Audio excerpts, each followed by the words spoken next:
Hey guys, so I'm back with the first process video for using my August stash kit, that huge gigantic kit that had that was based on that French manufacturer's collection. So I'm starting off with these two 4x4 pictures. So the reason I chose these pictures were because I had this idea stuck in my head that I wanted to use all the washi tape that I had in the kit and make like a background with strips and such. And I thought it would be easier to do that if I had a picture of a place rather than a person or something like that, just because it would allow for more pattern. And I chose those pictures also because the layout that I have previously made, that I was kind of scraplifting myself from, in which I used a lot of washi tape from years ago. I think eventually maybe you'll see some of it. I think there's probably a process video for that somewhere. I don't know.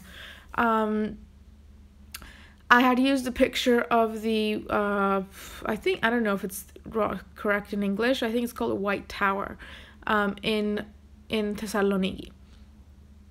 And that was a place. But now I'm using pictures of streets. So we'll just see how this is going to go. Okay, so first thing I decided to do was mat both pictures with my standard like notebook kind of paper. It's just white cardstock that has like some that was on a big pad with a spiral. So when I ripped that off and cut it down to 12 by 12, it's a big A2 sized block. I had that little bit left and I use it for matting and I love it.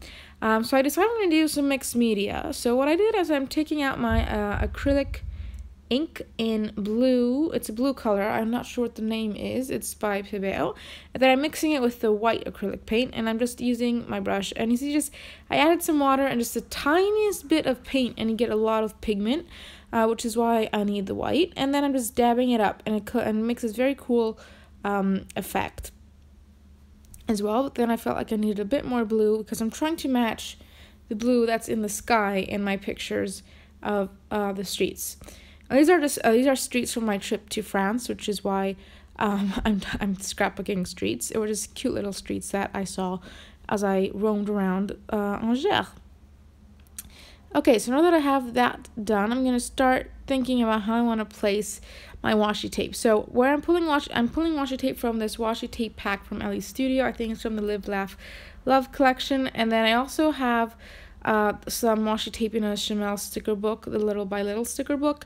Then I also have this bullet sticker book here, this bullet journal sticker book that I bought in France. It has 2 pages of washi strips. So, well, it has more, but I was using just the 2 for this one. So while I let that dry, and then, so here's the layout I have previously made, but I was using rolls of washi strip there. So here I'm a bit more limited as to how I can place these because I only have 1 of each pattern. So I can't really do the same look, the same diagonal look and such. So I got rid of the blue background because I realized that most of this washi tape is see-through, so you would be able to see the blue from behind it and it will lose the pattern. So I decided to go with the white.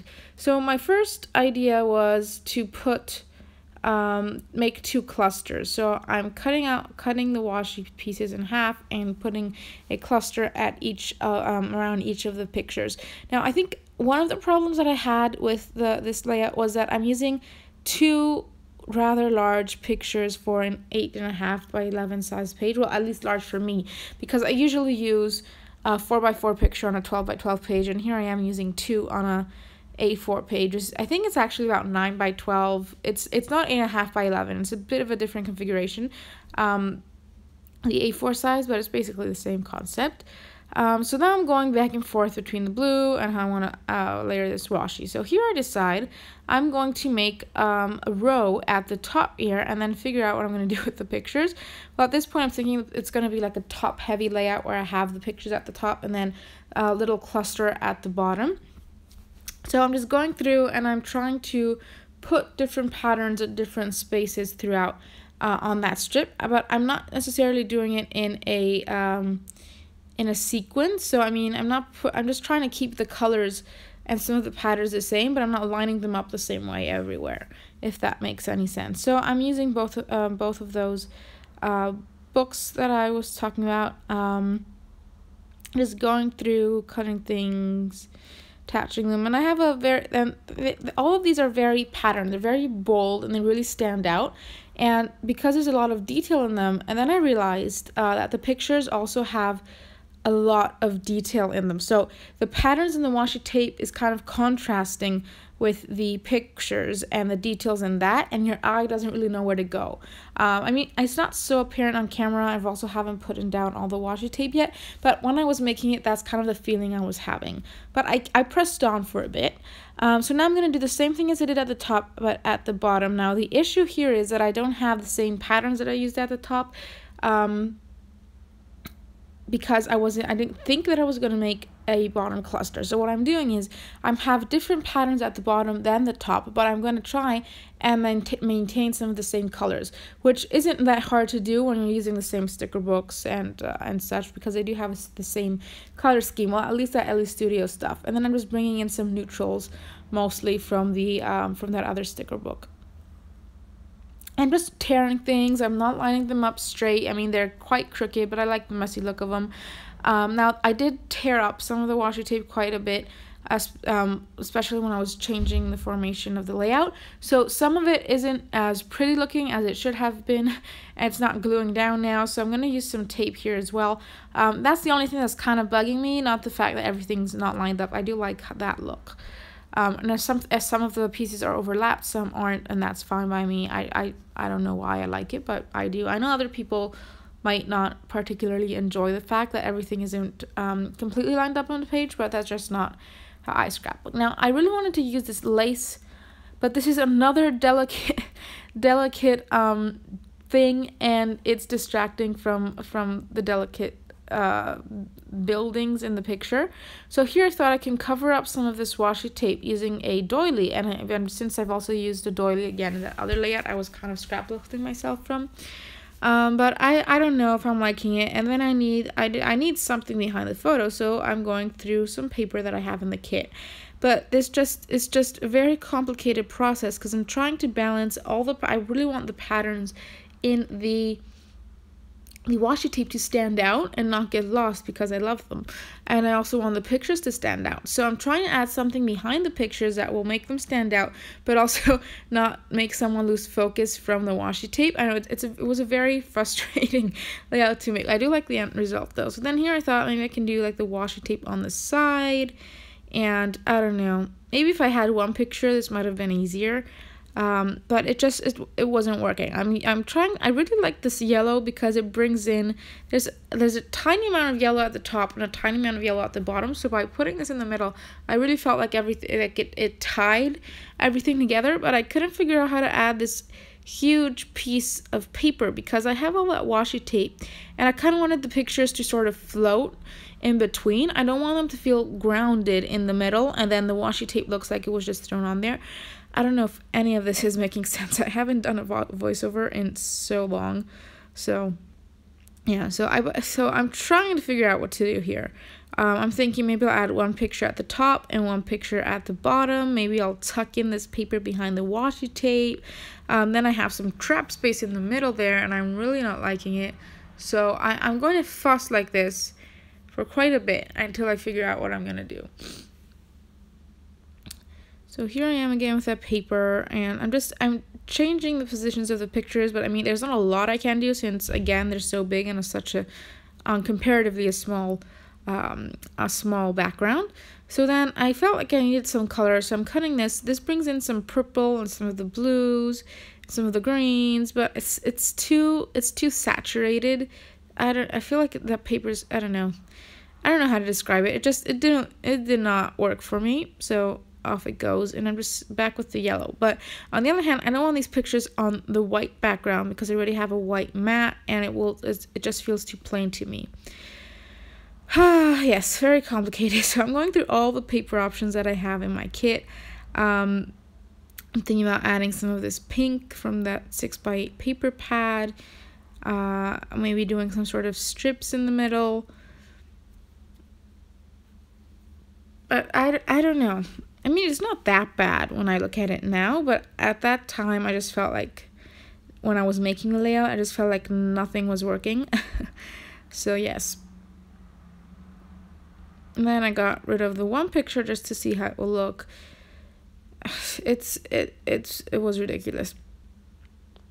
So yeah, so now what I'm contemplating just using this one picture as opposed to two, maybe creating some sort of flip through, or just sticking that in behind the layout when I put it in my album or something like that. Then I'm thinking about matting the pictures in this yellow stripe just to bring in some color, and I think I like that better. But I couldn't figure out how to do both. I don't know. It was a very complicated situation, and I wanted to bring in some of the yellow at the top, and then I'm just kind of putting stuff in there, but it just feels too square, especially with that messy look that I kind of got going with the washi tape. When I do this like this, it just feels too structured, it's not working for this layout since I've already done the washi tape work. So I'm just gonna fiddle around with these for a very long time until I finally decide to go and get a new picture. So the picture I chose, which I don't know when I'll be actually showing it here, the picture I chose, it was just a selfie at a castle. So that way it's just me, it's a face, there's no intricate details, and there's a nice green background because it was in the gardens. And it stands out because the picture is also quite bold with the greenery in the back. I think you'll see it soon here. And yeah, so I felt that worked a lot better, and again, it was only one picture, and then that just helped me design a middle cluster, and just bring everything together. And I do end up using a doily. So yeah. So here is where I decided, okay, maybe I can't work the washi tape for this layout, and maybe I'll use it on another layout. So I'm bringing back this mixed media background, and immediately I just know it's not working. So then what I'm also going to do, I'm just going to I'm thought about just matting the pictures with this blue, and that will make them stand out off the white and also help them kind of match. But you see, I don't have space to mat the pictures because they're too big, so maybe that was another problem. So now I'm going through like sticker books and trying to think how I'm going to embellish this. If there's some sort of die cut that can help me make a decision, then I think, okay, I'll just start over with a new background. Okay guys, so somehow the camera stopped filming and I didn't realize it until it was too late. So I completed the layout. I came back after a bit of a break, and I changed my photo because I couldn't make it work with these photos. Maybe it's because it kind of got lost with all the pattern, whereas this picture is a lot more dominant, it's a lot more bold, so it stands out, and it helps bring out all the patterns as well. So once I changed the photo, it was pretty simple. I just added this doily that I've been toying with, and I think this is what really connects the top area with the bottom area. And then I just added some of this yellow, which brings in the mustardy yellow from the bottom and some of the yellow from in here, so that's good. And then I also added some pink just to soften the area, and also there's a lot of pink going on the top and the bottom. And then I went through my chipboard set, which is this one here that was in the kit, and I put this little arrow that says selfie or banner, whatever you want to call it, and then I added a die cut and this die cut here, and this also brings in some of the green, and again some more pink. And then I also added this puffy word from Ellie Studio. It says fave, so it kind of reads fave selfie. That was sort of by chance, but anyway. And then I added some splatter using my liquid acrylic paint in white. There you go. I should get more colors of this. I love it. So there's this layout. Thank you guys so much for watching. I am so sorry about the whole not filming thing, and I will see you next time.